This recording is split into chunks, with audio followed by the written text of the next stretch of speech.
पर काफ़ी आगे तक विजय प्राप्त की थी।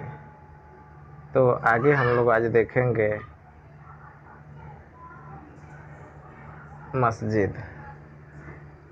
देखिए चित्र यहाँ 2 दिया गया है। 12वीं सदी के आखिरी दशक में बनी कुव्वत अल इस्लाम मस्जिद तथा उसकी मीनारें। यह जामा मस्जिद दिल्ली के सुल्तानों द्वारा बनाए गए सबसे पहले शहर में स्थित है।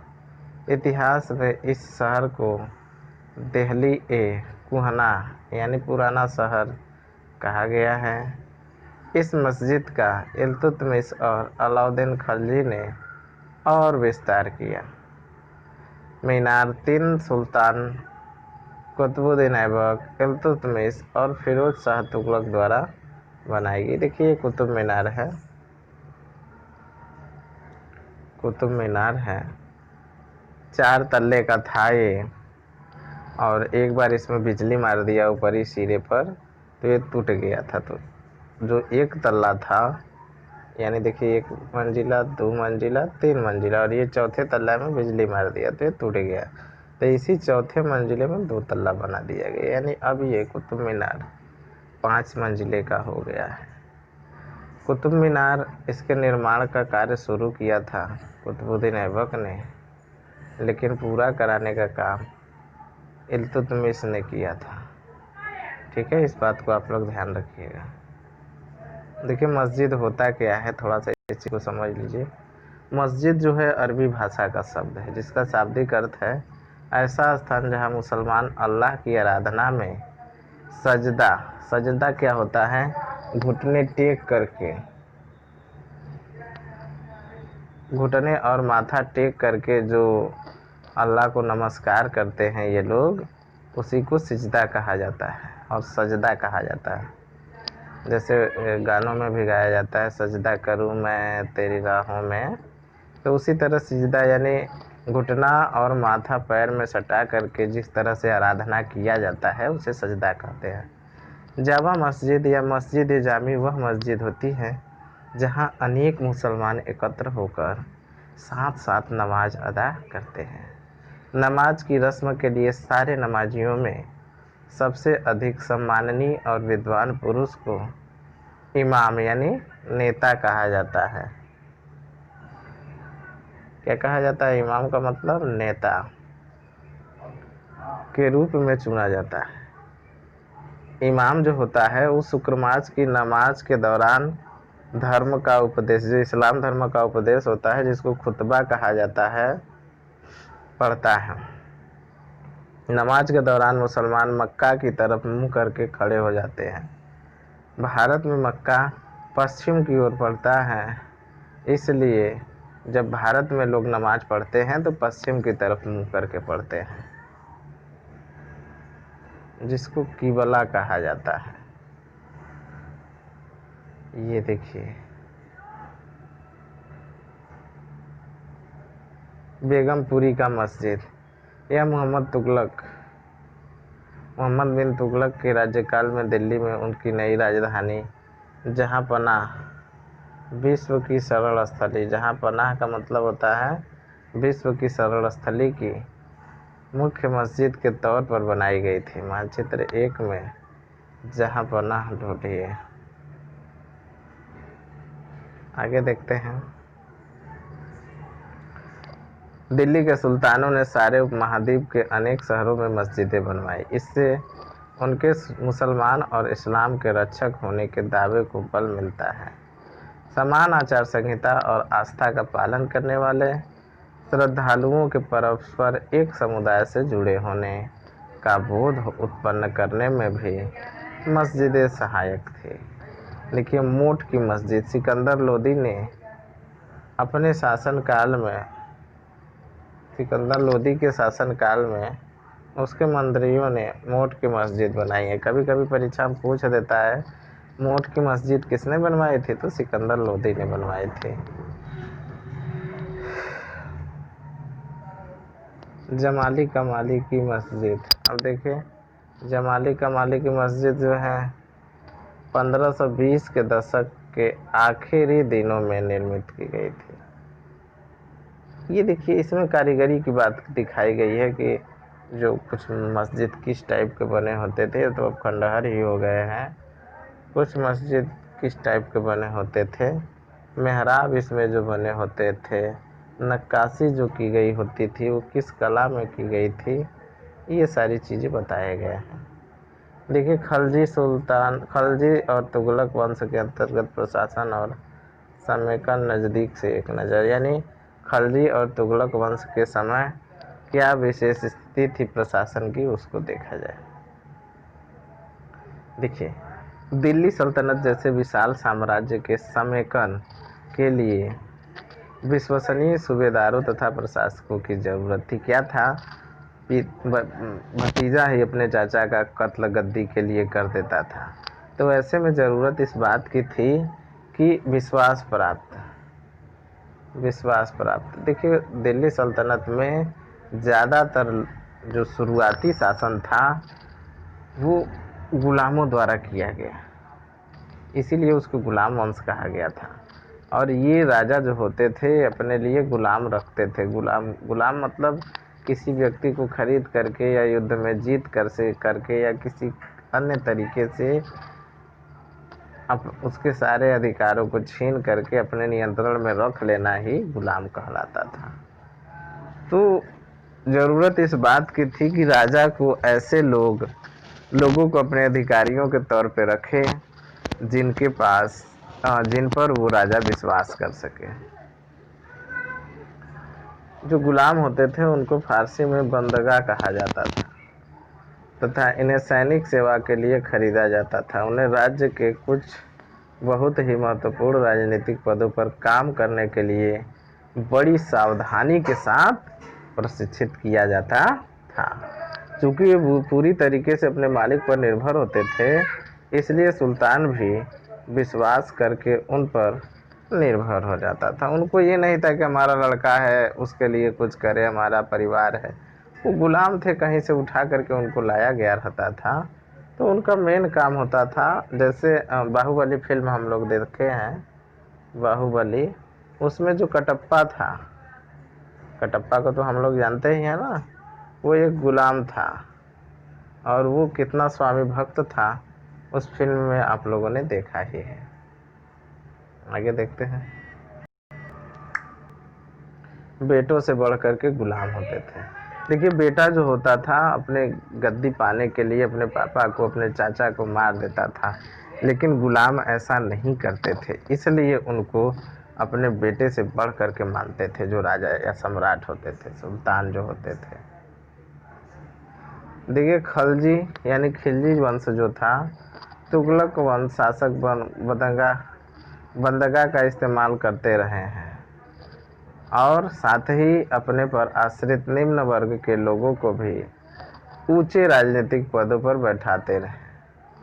ऐसे लोगों को सेनापति, सूबेदार जैसे पद दिए जाते थे, लेकिन इससे राजनीतिक अस्थिरता भी पैदा होती थी। होता क्या था, जो पहले के राजा होते थे या जो जमींदार होते थे, उनका ये मानना था कि जो बड़े ऊंचे राजनीतिक पद है गरीब आदमी को न दिया जाए, भले वो कितना हो बुद्धिमान क्यों ना हो, कितना ही शक्तिशाली क्यों ना हो। अब मान लीजिए जो गांव का प्रधान है, अगर किसी गरीब आदमी को दे दिया जाए प्रधानी और उस गांव में बहुत धनी धनी लोग हों, तो क्या वो उस प्रधान की बात को मानेंगे? तो इस उद्देश्य से ये सोच थी जनता की, समाज की, कि जो गरीब लोग थे उनको उच्च पद न दिया जाए, लेकिन जो राजा होता था योग्यता के आधार पर पद दे देता था।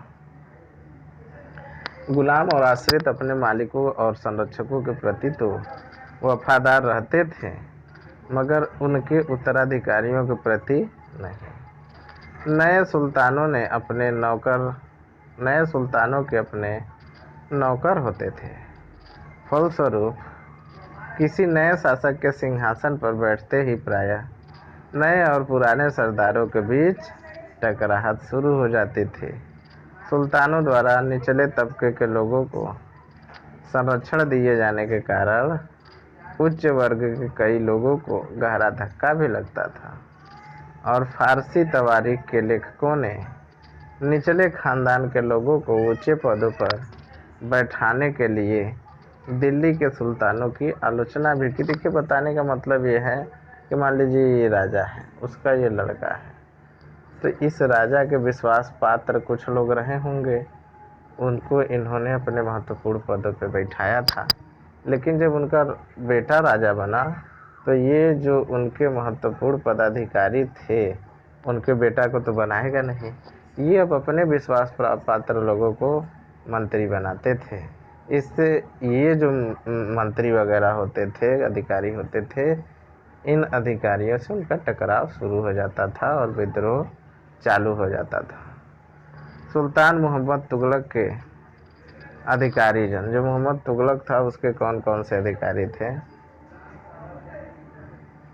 सुल्तान मोहम्मद तुगलक के अजीम खुमार नामक कलाल, जिसको शराब बेचने वाले कहते हैं, बनाने और बेचने वाले, फिरोज हज्जाम नामक नाई, मनका तकबाख नामक बावर्ची और लट्ठा तथा पीरा नामक मालियों को ऊंचे प्रशासनिक पदों पर बैठाया था। यानी कहने का मतलब ये गरीब और नीची जातियों को भी ऊंचे पद प्रदान करता था। 14वीं शताब्दी के मध्य के इतिहासकार जियाउद्दीन बर्नी ने इस नियुक्तियों का उल्लेख सुल्तान के राजनीतिक विवेक के नाश और शासन करने की अक्षमता के उदाहरणों के रूप में दिया है। मतलब जनता जो है, उसके इस समाज जो है, जो ऊंचे लोग थे, मोहम्मद बिन तुगलक के इस कार्य से उससे नाराज हो गए। पहले वाले सुल्तानों की ही तरह खलजी और तुगलक शासकों ने भी सेनानायकों को भिन्न भिन्न आकार के इलाकों के सूबेदार के रूप में नियुक्त किया। ये इलाके इक्ता कहलाते थे। देखिए, इल्तुतमिश जो है इक्ता प्रथा शुरू किया था। इन्हें संभालने वाले अधिकारी इक्तादार या मुफ्ती कहलाते थे। मुफ्ती का फर्ज था सैनिक अभियानों का नेतृत्व करना और अपने इक्तों में कानूनों और व्यवस्थाओं को बनाए रखना था।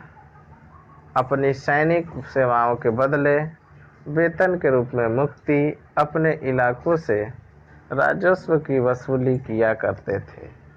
राजस्व के रूप में मिली रकम से ही वे अपने सैनिकों को तनख्वाह देते थे।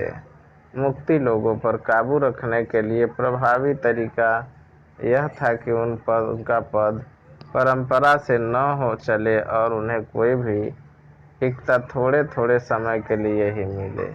अब वंश परंपरा के अनुसार हो जाएगा तब तो वो सोचेगा कि अब तो ये हमारा ही सब कुछ है। सुल्तान अलाउद्दीन खिलजी और मोहम्मद तुगलक के शासनकाल में नौकरी के इन कठोर नियमों का बड़ी सख्ती से पालन होता था। मुफ्ती लोगों द्वारा एकत्रित किए गए राजस्व की रकम का हिसाब लेने के लिए राज्य द्वारा लेखा अधिकारी नियुक्त किए जाते थे। इस बात का ध्यान रखा जाता था कि मुफ्ती राज्य द्वारा निर्धारित कर ही वसूले और तय संख्या के अनुसार सैनिक रखे, अपने मन से कोई काम न करे। जब दिल्ली के सुल्तान शहरों से दूर आंतरिक इलाकों को भी अपने अधिकार में ले आए तो उन्होंने भूमि के स्वामी सामंतों और अमीर जमींदारों को भी अपनी सत्ता के आगे झुकने को बाध्य कर दिया। अलाउद्दीन खिलजी के शासनकाल में भू राजस्व के निर्धारण और वसूली के कार्यों को राज्य अपने नियंत्रण में ले आया। स्थानीय सामंतों से कर लगाने का अधिकार छीन लिया गया, बल्कि स्वयं उन्हें भी कर चुकाने के लिए बाध्य किया गया। अब देखिए, राजा को सैनिक की ज़रूरत थी। जब सैनिक अधिक रहेंगे तब जाकर के राजा युद्ध में जीतेगा, और जब सैनिक ज़्यादा रहेंगे तो उनको वेतन भी देना पड़ेगा। और वेतन कहाँ से देगा सर? जो राजा है सुल्तान, तो वो कर से ही उसके पास आय होगी। तो इसलिए उन्होंने ऐसा काम किया था। कृषि पर जिसे खराज कहा जाता था, कृषि पर जो कर लगता था उसे खराज कहा जाता था, जो किसानों के उपज का लगभग 50%, यानी 10 किलो अगर गेहूं हुआ तो उस 5 किलो सरकार लेगी, 5 किलो किसान लेगा। मवेशियों यानी जो भैंस वगैरह थी उन पर भी कर लगता था और घर पर भी कर लगता था। आज भी मकान बनाने में शहरों पर कर लगता है, घरों पर कर लगता है। यह याद रखना जरूरी है कि इस उपमहाद्वीप का काफ़ी बड़ा हिस्सा दिल्ली के सुल्तानों के अधिकार से बाहर ही था। दिल्ली से बंगाल जैसे सुदूर प्रांतों का नियंत्रण कठिन था और दक्षिण की विजय के तुरंत बाद जो अलाउद्दीन खिलजी है, मतलब होता क्या था कि जब अलाउद्दीन खिलजी ने दक्षिण भारत की विजय की, ये हमारा उत्तर भारत हो गया, दक्षिण भारत हो गया, तो जब यहाँ से जीत करके वो जाता था फिर यहाँ, तो ये लोग अपने आप को फिर स्वतंत्र घोषित कर देते थे, फिर से स्वतंत्र हो गए। यहाँ तक कि गंगा के मैदानी इलाके भी घने जंगलों वाले ऐसे क्षेत्र थे जिनमें बैठने में सुल्तान की सेनाएं अक्षम थी। स्थानीय सरदारों ने इन क्षेत्रों में अपना शासन जमा लिया।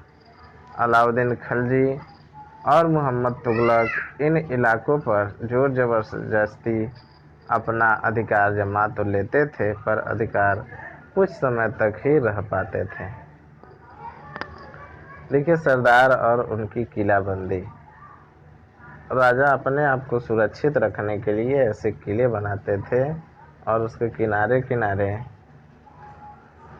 गहरा खाई खुदवा देते थे और उसमें जल भरवा देते थे और उसमें खतरनाक जानवर, मगरमच्छ, घड़ियाल वगैरह छोड़ देते थे ताकि कोई भी अंदर न आ सके उसकी मर्जी के खिलाफ।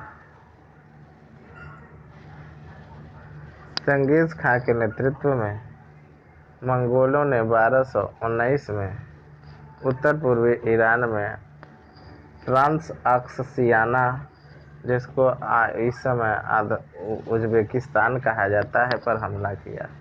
इसके शीघ्र बाद ही दिल्ली सल्तनत को उनका धावा, मतलब यहाँ पर आक्रमण करने के बाद वो फिर यहाँ पर आक्रमण कर दिए दिल्ली पर। अलाउद्दीन खिलजी और मोहम्मद तुगलक के शासन कालों के आरंभ में दिल्ली पर मंगोलों के धावे बढ़ गए। इससे मजबूर होकर दोनों ही सुल्तानों को एक विशाल स्थानीय सेना करनी पड़ी। इसीलिए उन्होंने जो टैक्स था उसको बढ़ा दिया और सैनिकों की संख्या भी बढ़ा दी।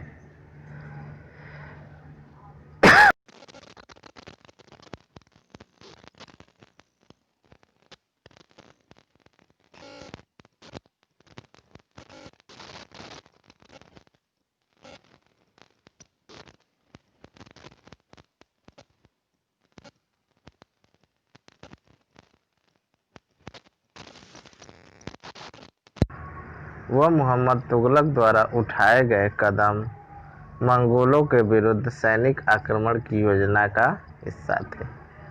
आगे देखते हैं हम लोग। 15वीं तथा 16वीं शताब्दी में सल्तनत, यानी 15वीं और 16वीं शताब्दी में सल्तनत का क्या हुआ।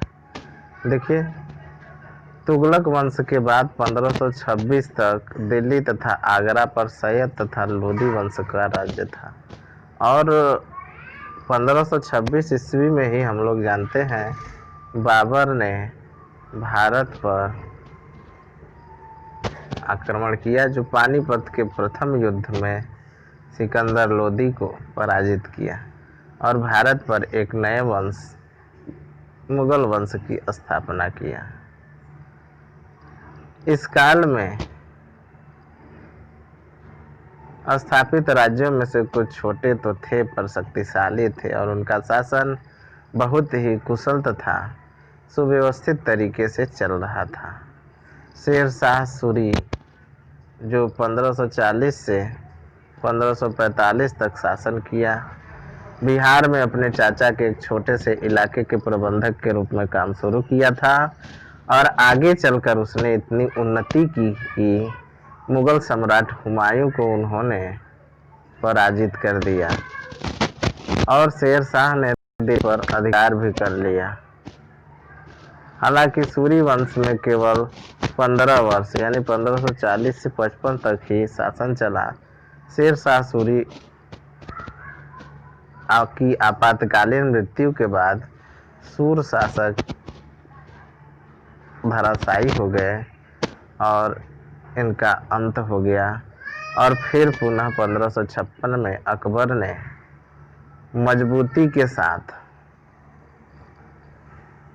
मुगल वंश की पुनः स्थापना किया और उसको काफ़ी विस्तृत किया। तो ये थी छोटी सी जानकारी, ये अन्य जगह दिया हुआ है, आप लोग इसको ध्यानपूर्वक देखिए, समझिए, और जो चीज़ें न समझ में आए वीडियो को रोक के समझिए, और पुनः अगर नहीं आता है तो ग्रुप में आप लोग उसको पूछ सकते हैं। आज के लिए बस इतना ही। ये हम लोगों का पार्ट 2 समाप्त हुआ। कल अगली बार अब हम लोग पढ़ेंगे पार्ट 4। धन्यवाद।